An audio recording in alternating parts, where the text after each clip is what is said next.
are with Weather Northeastern. Let's take a look at viewers sending photos. Micah Bush from the upstate New York near the Corning, New York area saw about 7 inches of snow on the outer fringes of Blizzard 2015. This is where the Clipper system was combining forces with the blizzard, and this produced about 7 inches of snow. The first part about 3 inches of snow, and the second part another good 4 inches, making the duration of 20 inches total, making for 7 nice inches of fluffy accumulation in upstate New York. Thank you, Micah Bush, for sending these wintry wonderland photos in. Let's take a look at precipitation amounts across the country. Your attention is drawn to the southwest.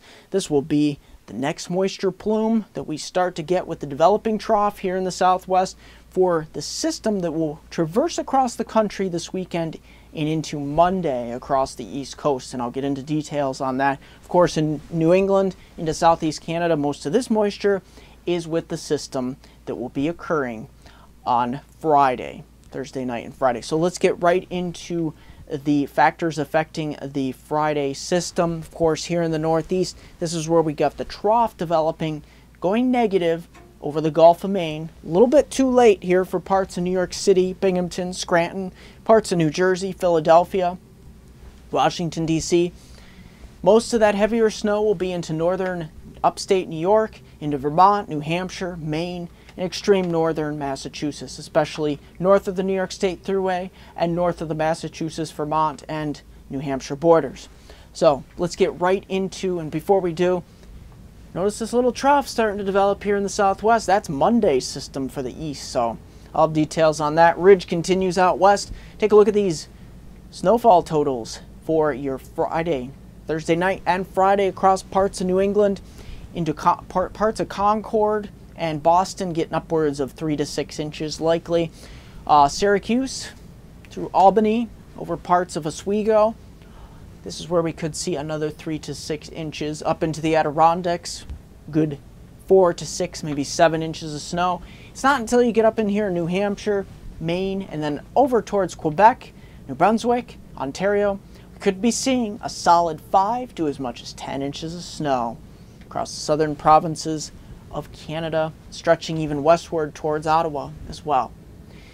So, before we get into the surface maps, I want to take you into the journey towards Sunday night and Monday. The factors affecting this system, of course, as the low pressure tracks across the southeastern part of the United States from the southwest, it starts to veer a little bit up the east coast, but it exits a little bit too fast as the pattern remains a little bit flat here with the jet stream, so we don't get that pronounced signature up the east coast. Now the NAM is a little bit further west towards the Appalachians. I'm factoring in a lot of other things since the blizzard of 2015 other than just models, so a little bit cautious on some of these solutions, but at this point I think the open wave pattern towards the mid-Atlantic producing a good solid 2 to 5 inches is quite possible across northern Virginia, Washington, D.C., Philadelphia, Harrisburg, Philadelphia, over towards parts of New Jersey as well, south of the Pennsylvania Turnpike, and especially south of Interstate 80. Further north towards Binghamton, the Catskills and Poconos, I'm only expecting at this point maybe an inch up to 2 inches out of Monday's system. So that being said, we still have a couple days to watch this system, so stay tuned here at Weather Northeastern's MeteoMark. So that being said, what are the impact scales? I'm thinking southeastern New England, potentially low to moderate impact as you get closer to the coastline, as the system may clip southeastern New England, but back towards the Catskills, Poconos, and upstate New York, probably a low impact. It's not until you get from Interstate 80 southward down towards Philadelphia, Atlantic City, Washington, D.C., Harrisburg, maybe as far west as Pittsburgh, we could see a moderate impact potential. Let's take a look at those surface maps heading on into your Friday. But before you do, I have one quick thing to show you. Of course, the models were not really that good with Blizzard 2015, and that's why I'm really going back and questioning a lot of these models when it comes to these newer winter storms that are coming up. And of course, the probabilistic forecasts were a lot better. GFS was the closest on target, and that's ironic because the GFS has had a bad track record as of late. The Euro has a good track record, but this storm proved all of those theories, at least for this one, wrong. So very interesting. And of course, most people, including myself, didn't have those snowfall accumulations on target for New York City and parts of New Jersey. So as we move forward, proceed with caution, because weather, especially the mesoscale factors, are very hard to pinpoint, especially models don't really pinpoint mesoscale factors very well. So let's get right into that surface maps analysis here for your Friday. Your eyes are drawn to this low pressure exploding over the Gulf of Maine here, throwing lots of moisture back into parts of Maine, New Hampshire, Quebec, and parts of Ontario and New Brunswick and Nova Scotia as well. So this is very interesting, mainly from Boston northward over towards the Thruway northward. This is where we'll see significant accumulations. Back towards Binghamton, Scranton, Atlantic City, New York City, over towards State College, Erie, lighter accumulations are expected below advisory criteria.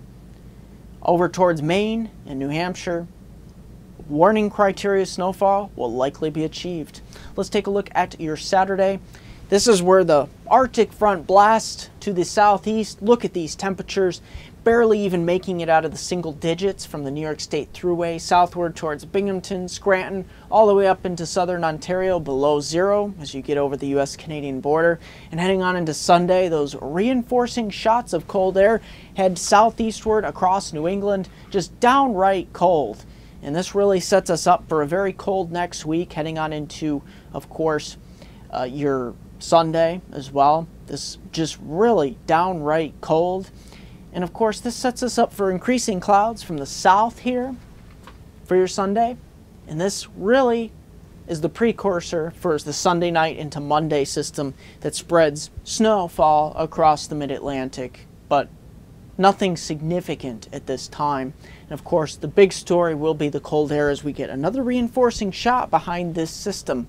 So that being said, that's going to do it for this edition of Weather Northeastern. I'm going to have a 5-day outlook here for my hometown viewers from the upper Susquehanna region of upstate New York into northeast Pennsylvania from Binghamton to Scranton. Don't forget to like me on Facebook at MeteoMark, subscribe to me on YouTube at MeteoMark.com. It's Twitter at WX Northeastern and Google Plus at MeteoMark. Here's that 5-day outlook from Binghamton to Scranton.